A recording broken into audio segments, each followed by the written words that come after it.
యాడ ఉన్నగాని తెలుసుకుంటాడు నా జాడ పట్టుకుంటా ఆడికస్తాడు మందిలున్నగాని ముందలిస్తాడు నా మనసు గెలవాలని చూస్తా ఉంటాడు ప్రేమిస్తానంటాడు జాలిస్తానంటాడు నేను ఒప్పుకోకపోతే చూస్తానంటాడు వద్దు వద్దన్నగాని ఎత్త కొడుకు మేనత్త కొడుకు నా వద్ద కచ్చి చేరుతాడు ఎత్త కొడుకు మేనత్త కొడుకు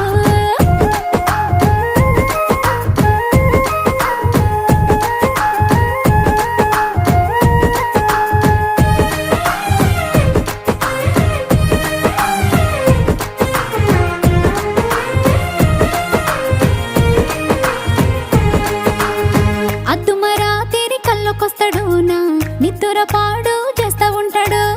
శిల్పిగా పనులు మొదలు పెడతాడు నా వయసు వన్నెలు